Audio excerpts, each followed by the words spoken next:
най-премиум. Това е най-премиум. Ето го, тук вече сме в кабинета. Това ни е климатика, който е монтиран непосредствено след като е направено всичко. Нали, мазилките са готови и така сега чакаме интериорните врати, които също ще ви покажем, нали, като монтираме. Тук ще е много интересно. Ето е и хидромасажната вана, за която нали, говорим във връзка с безпрофилното стъкляне. Тук в случая се намираме на третия етаж на къщата. Имаме две помещения, кабинет и спалня, като сме изкарали на покрива едно външно тяло и сме захранили съответно двете вътрешни тела. Тук предстои да направим една душ-кабина, като имаме обособено корито, нали, душ-зона съответно, в което трябва в тия рамки да влезе душ-кабината. Каква душ-кабина ще искаш тук да слагаме? Хармоника, май ще е най-подходящо. Да, хармоника, какво представлява хармониката?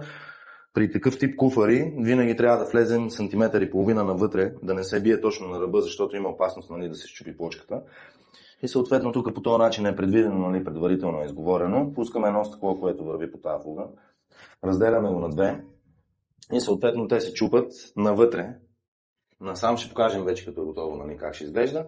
И тук пускаме две стъкла пак, да, които ги чупим и прибираме нали, навътре. Идеята е, когато не се ползва банята, да имаме една отворена площ, нали, да не пречат, когато не се ползва душа по-скоро. И когато се ползва, тук имаме дръжчица, тук дръжчица, влиза човек, цак, дърпа, затваря ги.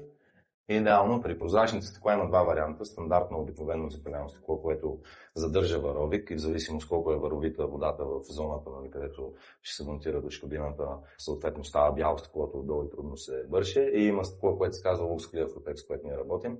То не задържа варовик и теоретично не трябва да се мъчите да бършите този варовик, който се събрал. Най-премиум. Това е най-премиум, но това се предлага само при прозрачни стъкла. Като обкова тук, под обков си имам предвид панти, дръжчи се и така нататък. Аз мисля да направим сив. Няма ли розово? Ще бъде черен, естествено. Цялата баня е черна.